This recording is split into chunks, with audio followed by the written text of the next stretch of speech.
Assalamualaikum warahmatullahi wabarakatuh. Apa kabar sahabat Amirul Mukminin? Semoga semua dalam lindungan Allah Subhanahu wa taala. Telah menjadi kebiasaan pemerintah Arab Saudi bahwa orang yang telah dikubur selama setahun kuburannya harus digali. Tulang belulang si mayat kemudian diambil dan disatukan dengan tulang belulang mayat lainnya. Selanjutnya semua tulang itu dikuburkan di tempat lain di luar kota. Lubang kubur yang dibongkar dibiarkan tetap terbuka hingga datang jenazah berikutnya, terus silih berganti. Kebijaksanaan ini dijalankan tanpa pandang bulu, siapapun dia, pejabat atau orang biasa, saudagar kaya atau orang miskin, sama terkena kebijakan tersebut. Inilah yang juga menimpa makam Syekh Nawawi Al-Batani. Setelah kuburannya genap berusia 1 tahun, datanglah petugas dari pemerintah kota untuk menggali kuburannya. Tetapi hal yang terjadi adalah hal yang tak lazim. Para petugas kuburan itu tak menemukan tulang belulang seperti biasanya. Yang mereka temukan adalah satu jasad yang masih utuh, tidak kurang satu pun, tidak lecet, atau ada tanda-tanda pembusukan seperti lazimnya jenazah yang telah lama dikubur. Bahkan kain kafan penutup jenazah tersebut tidak robek dan tidak lapuk sedikit pun. Terang saja kejadian itu mengejutkan para petugas. Mereka lari berhamburan mendatangi atasannya dan menceritakan apa yang telah terjadi. Setelah diteliti, sang atasan kemudian menyadari bahwa makam yang digali itu bukanlah makam orang sembarangan. Langkah strategi lalu diambil. Pemerintah Arab Saudi melarang membongkar makam Syekh Nawawi Al-Batani. Jasad beliau lalu dikuburkan kembali seperti sedia kala. Hingga sekarang makam beliau telah berada di Ma'lah, Mekah. Syekh Nawawi Al-Jawi Al-Batani.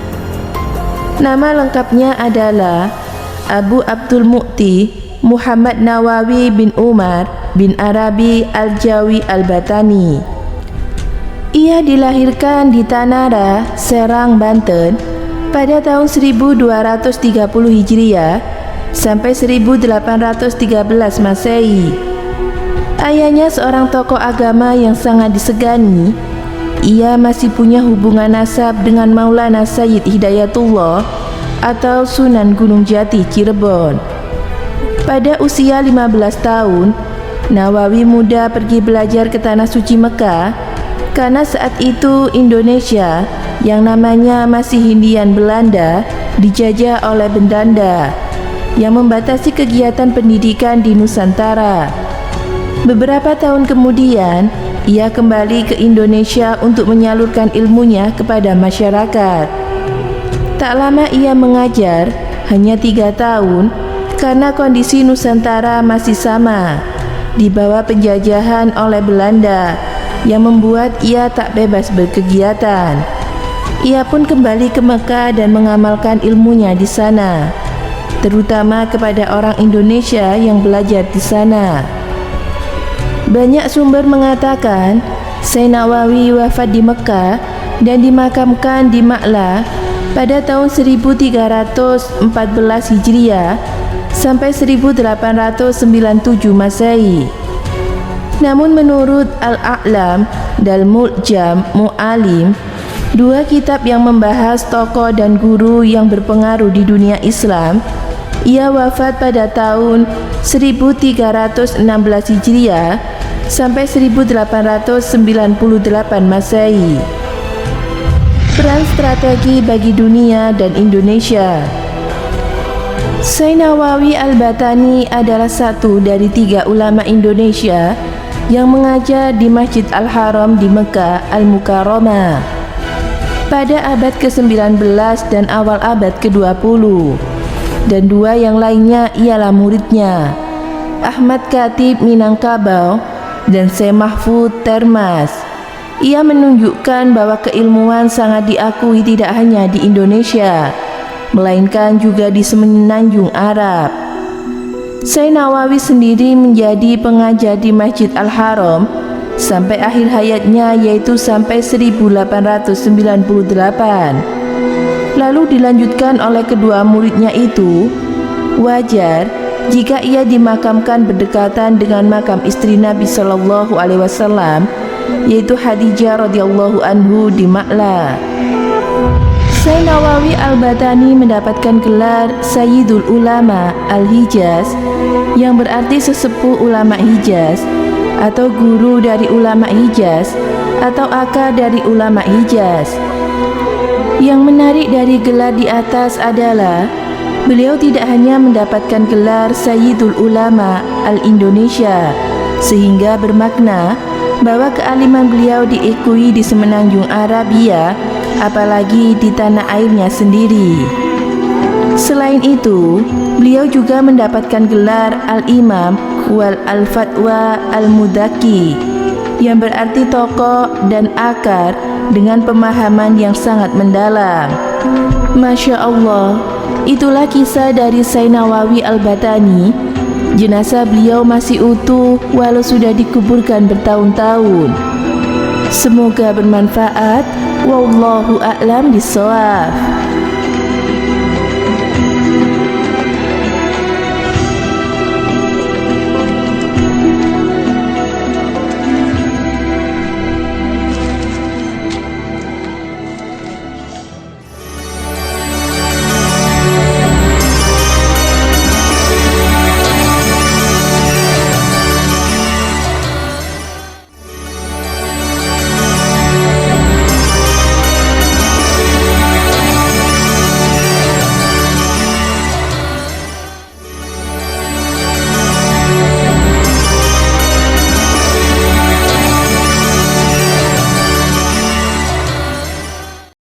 Assalamualaikum warahmatullahi wabarakatuh. Pemirsa Amirul Mukminin yang dirahmati Allah Subhanahu wa taala.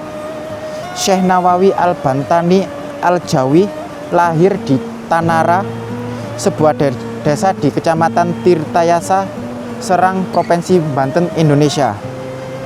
Beliau dilahirkan pada tahun 1813 Masehi.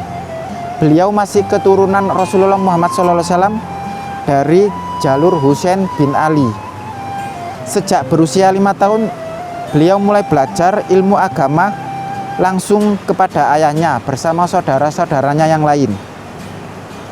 Ia belajar pada ulama setempat di Jawa, lalu pada usia 15 tahun, beliau sudah menunaikan ibadah haji. Kemudian beliau belajar di Mekah dan bermukim di Sibli Ali, dekat Masjidil Haram. Di sana beliau banyak belajar kepada para ulama-ulama di Masjidil Haram.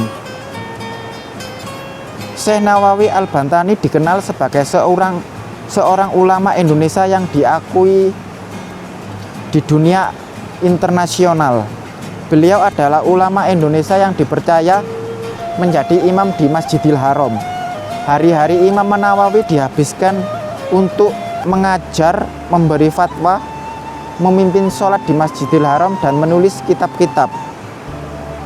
Murid-murid Imam Nawawi yang kemudian menjadi ulama besar adalah Kiai Hasyim Asy'ari, Kiai Haji Ahmad Dahlan, Syekhona Khalil Bangkalan, dan lain-lain. Beliau adalah seorang ulama yang menulis kitab sebanyak 114 kitab. Sebuah karya yang sangat jarang dicapai ulama pada saat itu. Kitab-kitab Syekh Imam Nawawi sampai sekarang masih banyak diajarkan di pesantren-pesantren di Indonesia. Syekh Imam Nawawi Al-Bantani wafat di Mekah pada 25 Syawal 1314 Hijriah atau 1897 Masehi dan dimakamkan di pemakaman Ma'la, Mekah Al-Mukarramah. Semoga memberi manfaat. Wassalamualaikum warahmatullahi wabarakatuh.